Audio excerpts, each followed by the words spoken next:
पुरानी पेंशन योजना बहाली मंच ने एक संयुक्त प्रेस वार्ता आयोजित कर आगे की रणनीतियों पर प्रेस वार्ता आयोजित की।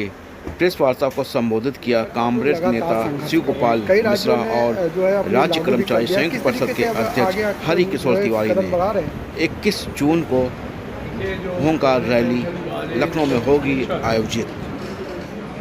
उसने सारे देश के राज्य कर्मचारियों को, शिक्षकों को, केंद्र सरकार के कर्मचारियों को, इवन जो निगम के कर्मचारी हैं, सबको एक मंच पर लाकर के इकट्ठा करने का काम किया। हमारे जो अभी तक कार्यक्रम हुए हैं वो बड़े ही सफल रहे हैं। जैसे कि 1,26,00,000 ऑनलाइन पिटीशन राष्ट्रपति को पहुंचाना, फिर उसके बाद डिस्ट्रिक्ट कलेक्ट्रेट के ऑफिसर्स को प्रोडक्शन, और पिछला जो 21 मई को लोगों ने मशाल जुलूस निकाला वो तो बहुत शानदार रहा हर जगह। अभी हम 21 जून को हर राज्य की राजधानी में प्रदर्शन कर रहे हैं और जून के बाद जुलाई में जब हमारा पार्लियामेंट सेशन में होगा तो हम लोगों ने फैसला किया है कि सारे देश से लोग जो है वहाँ पर संसद तक पहुँचने का काम करेंगे। हमें आशा है कि करीब 5 लाख लोग, राज्य कर्मचारी, केंद्र सरकार के कर्मचारी, शिक्षक, सब मिल करके दिल्ली में दस्तक देने का काम करेंगे। सरकार से आशा है कि हम टकराव नहीं चाहते सरकार से।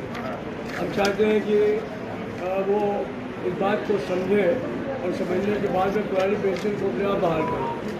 और जिन राज्य सरकारों ने बहाल किया है उन्होंने इसके संवेदनशीलता को समझा है। ये संवेदनशीलता ही है कि आज हिमाचल में और कर्नाटक में कांग्रेस जो है वो रूल कर रही है, तो पुरानी पेंशन के सवाल पर रूल कर रही है। अभी मध्य प्रदेश में और दूसरी जगह चुनाव होने वाले हैं, वहाँ भी इसका असर दिखेगा। तो मुझे आशा है कि जिन राज्यों ने इसे बात को समझा है कि ये पेंशन जो है रिटायरमेंट में बहुत बड़ा सहारा है लोगों का, सरकारी कर्मचारियों का विशेष तौर पर, तो उसके साथ खिलवाड़ नहीं होना चाहिए। और अब नई सरकार ने भी एक कमेटी बनाई है भारत सरकार के 3 सेक्रेटरियों को लेकर के, और वो 3 सेक्रेटरी जो है वो हम लोगों को भी न्योता दिए हैं आकर के बात करने के लिए नेशनल कोचिंग एसीएम को। तो हम उनको लिख भी चुके हैं और उनको साफ बात कर चुके हैं कि आपकी जो कमेटी है वो नई पेंशन में कोई सुधार की गुंजाइश नहीं है। आप सीधे तौर पर फैसला कर दीजिए कि जो रिटायरमेंट के समय तनख्वाह होगी उसका आधा पैसा पेंशन को मिलेगा। हमें अपने आंदोलन को 1 मिनट में हम लोग खत्म करने का काम करेंगे, लेकिन जब तक आप इस बात के लिए एक लिखित आश्वासन नहीं दे देते, पुरानी पेंशन की बहाली का आदेश नहीं हो जाता, तब तक ये आंदोलन रुकने वाला नहीं है। आपने एक बड़ा सवाल किया है कि आपने कहा कि कहीं ना कहीं जो चुनाव है 2024 में लोकसभा चुनाव में उसका असर केंद्र कर्मचारियों को, राज्य कर्मचारियों को जो है कहीं ना कहीं इसका जो है नुकसान हो सकता है अगर जो पार्टी अगर इसको लागू नहीं करती है तो। हमारा फैसला है, हमने कोई राजनीतिक दल से हम लोग संबंधित नहीं है। हम बहुत इंडिपेंडेंट फ्री ट्रेड यूनियन चलाने वाले लोग हैं। चुनाव में जिसकी जहाँ मर्जी होती है वोट चढ़ता है, लेकिन हम इस तरीके का आंदोलन नहीं चाहते हैं। लेकिन अब की बार में हम निश्चित तौर पर राजनीतिक फैसला लेने का काम करेंगे। जो सरकार पुरानी पेंशन बहाल करने की बात करेगी हम उसी का साथ देंगे और वही देश पर राज करेगा। ये हमारा नारा है कि पुरानी पेंशन बहाल करेगा वही देश पर राज करेगा।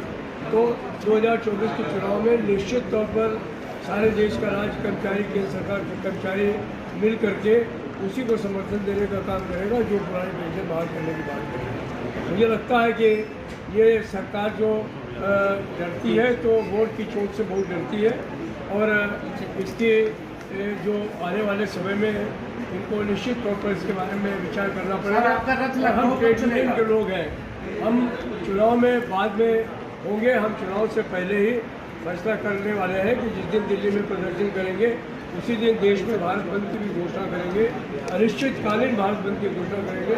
हमें खाली राज्य कर्मचारी नहीं होंगे, केंद्र सरकार के कर्मचारी नहीं होंगे, सारे देश के कर्मचारी होंगे और एक ऐसा बंद होगा मैं समझता हूँ जिसकी कल्पना भारत सरकार ने कभी नहीं की। ठीक, अध्यक्ष जी। लखनऊ में कब चलेगा? 14-15 को जून में।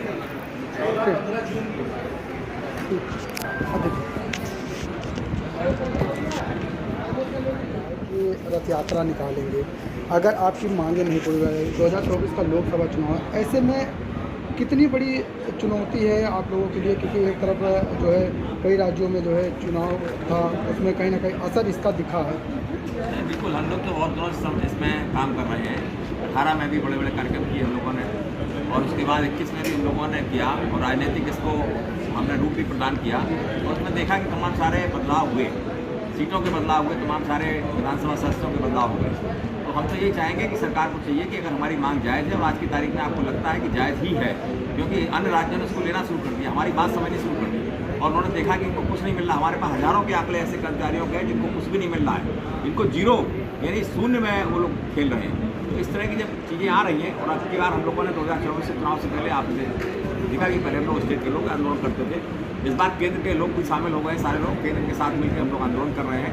हम समझते हैं बड़ा आंदोलन होगा इसमें, और इसमें जब बड़ा आंदोलन होगा तो निश्चित रूप से सरकार को इसमें झुकना पड़ेगा, हमारी बात सुननी पड़ेगी। हमें किसी पार्टी से कोई लेना देना नहीं, जो पार्टी हमारी बात सुनेगी, हम लोग जैसा अभी अध्यक्ष जी ने कहा कि बात सुनेगा, उसी के साथ हम लोग जाएंगे।